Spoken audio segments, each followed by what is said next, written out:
Good morning, everybody. This is Judith A. Cope. You're listening to Mad Love. Let's get into it. I had a weird night of sleep, so I wound up having to sleep in later because here I am trying to yawn. I was not yawning. Ugh. So, anyway, I just had a very strange night of sleep. It was broken, but good. I feel rested. I just had to stay asleep longer.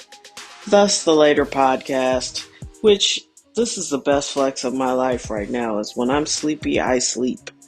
I haven't used my alarm in over a year. I don't have to wake up alarmed. The way they have us living is crazy, and we normalized it, where it's like people used to get up early to go work their land or do whatever it was they were doing. But, the people who've always had to hustle and scratch and scrape for cash. I mean, think about us. We feel like we're in some sort of, survival games, Hunger Games or Game of Thrones, and we just do it because it feels normal. And they give you just a little bit more money, so you just work a little bit harder. And it's so unnatural. It's completely natural to sleep when you're sleepy, and that might be 1 o'clock in the afternoon.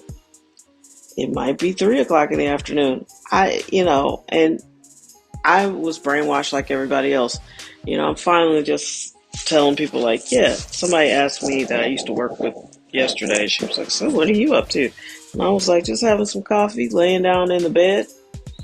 Because I had a very busy Monday, and I had a very busy Monday and Tuesday. Took care of a lot of business. And, you get tired.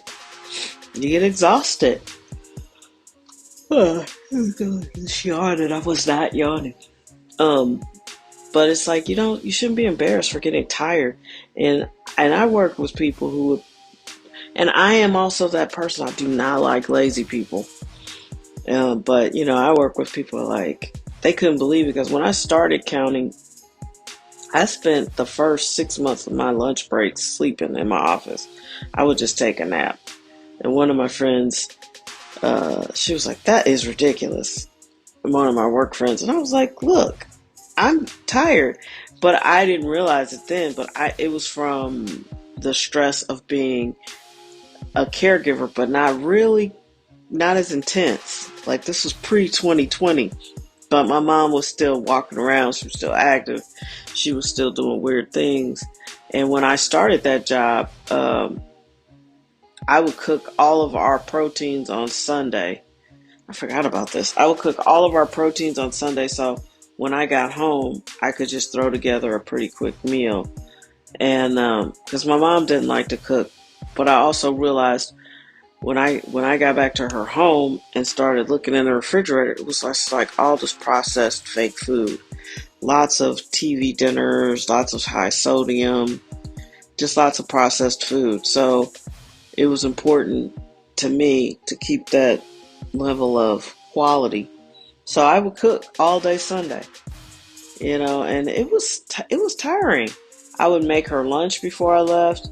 And I heard her one day tell somebody she would always throw out her lunch, but I don't think that was true. But she was really proud of, somebody leaves me lunch and I just throw it in the trash.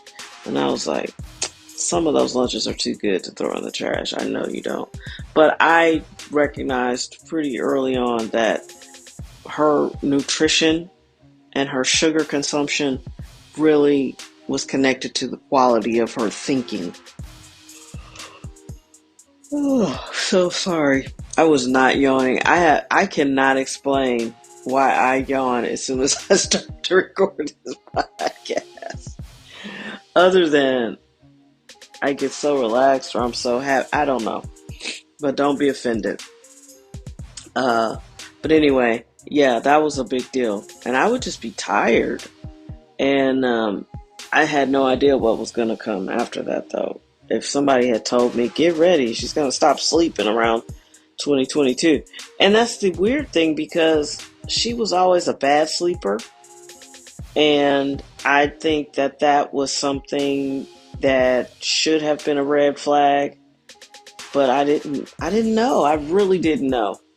And now that I've done all this research on sleeping, not only for her, but for myself, it's obvious that sleep is a huge portion of your health plan. If you're not sleeping well, you're not well.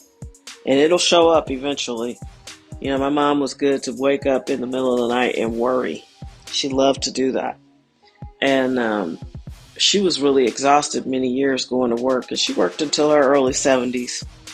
And she'd be exhausted because she would be up worrying.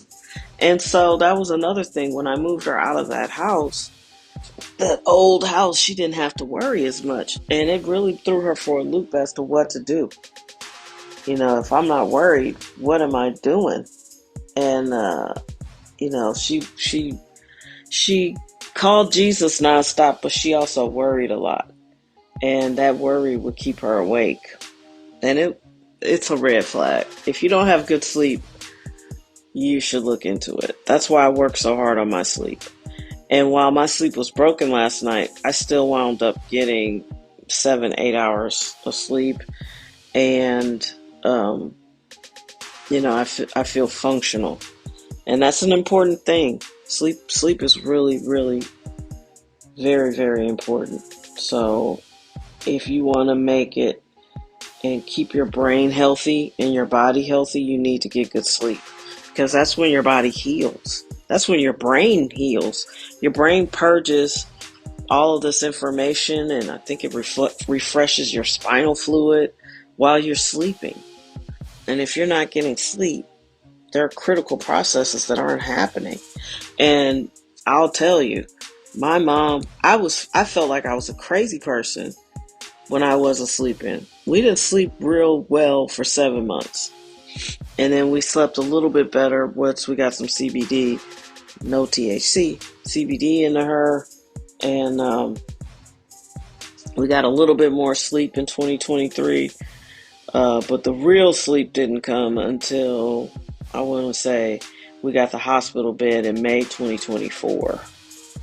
And she was not able to get up and rumble through her closet or wander around or turn on all the lights. You know, she forgot how to do all that stuff.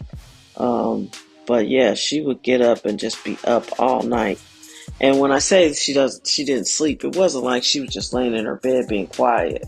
She would get up, rumble through her closet, get dressed, turn on all the lights, try to find something to eat, get a snack, turn on the TV.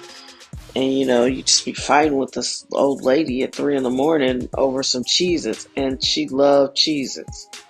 So it was just a lot of that kind of thing. So it wasn't like we both were just laying here not sleeping. She was on the move.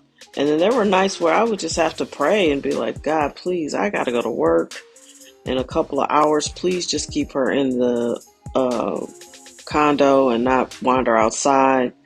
You know, I would really have to pray, but I really also have to go to sleep so I could get at least like 4 hours of sleep. It was insane, and I don't recommend that for anybody. And that went on for a while. It started off subtly, and then it was just like, oh. And I remember around somewhere in 2022, I took her to the hospital. That was very disappointing because, you know, my sister, my cousin, they were like, oh, take her to the hospital. You're going to get all this help. We got no help. And they kept her, I think, a day for observation so I could get some sleep. And then they just send them back home. So, you know, I know why people are worried and stressed out and they're scared and all, like, what's going to happen, the economy, I get it. But if somebody in your life is a caregiver, they don't want all your texts about how the economy is about to collapse. They don't care. They don't care. They have their hands full. And be respectful of that. I know that I'm not a caregiver right now. I mean, I'm managing my brother's caregiving team, and it is stressful. It's not as stressful as my mom, but I couldn't be on his team. I did not have the energy for it. This is a person who spent the last several years, 6 months out of those years, being in rehab facilities and hospitals. He's very sick, much sicker than my mom. But listen, They don't have time to read all that shit that you're sending, and they don't have time to be afraid because they are in an acute health crisis right now, and they are watching people die in real time. And it takes a long time, and we're not in a very evolved society, and I don't think it's because of religion or any kind of noble reason. They really don't want your loved one to die because that's the money goes with them. They'd rather you have a loved one suffer uh, months on end, years on end, than to have a thoughtful end of life plan. And I think once you reach a certain set of circumstances, if this were pets that we were talking about, you would be able to go and have a thoughtful conversation about what to do end of life. What do we do? Do we manage pain? A lot of dogs get euthanized.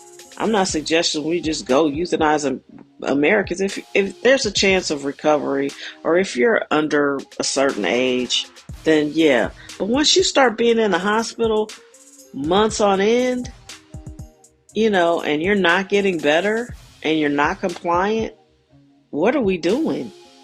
It's like, what's happening?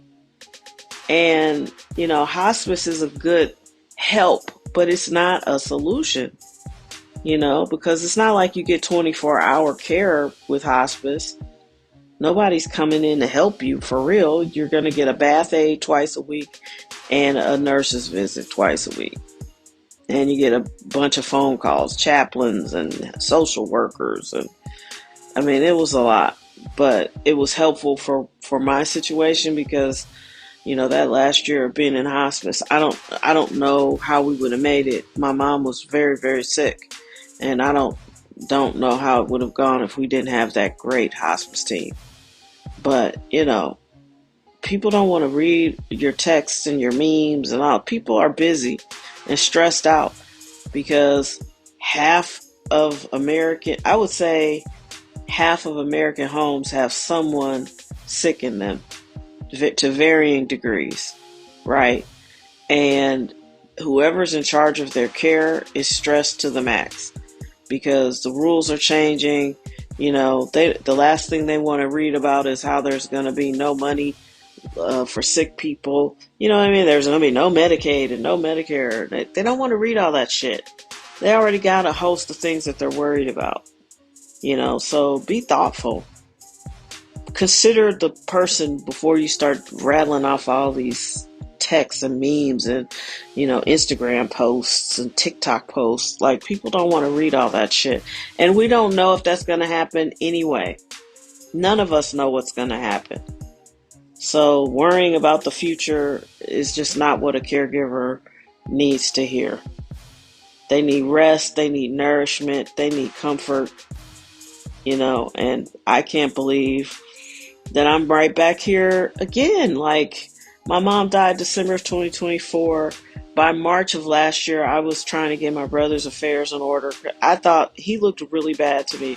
The fact that he's still alive is a testament to something. I just don't know what it is. And I still feel that way. And he's still alive. Now, like I said, he called me Monday, maybe. What day was that? Monday or the weirdest phone call ever. And it's like, okay, I know you're struggling, but you're completely non-compliant. It's all your own fault. I mean, these are challenging times. And if you really are serious about staying here on this planet, the very least you could do for yourself is to be healthy.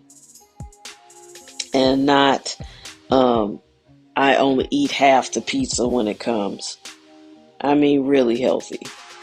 And don't get me wrong, I probably eat a lot of stuff that wouldn't be on anybody's health diet stuff. Because when I stopped eating gluten, and when I changed my diet, I went extreme. And then you miss those things. It's great if you never want carbs. It's great if you don't like salty snacks. It's great. But I do. And so, like they said, everything in moderation. And actually, these days, I do not eat snacks. and it's made a huge difference. I eat one big meal in the morning when I'm hungry. I wait till I'm really, really hungry. That sometimes is in between 9 and 12.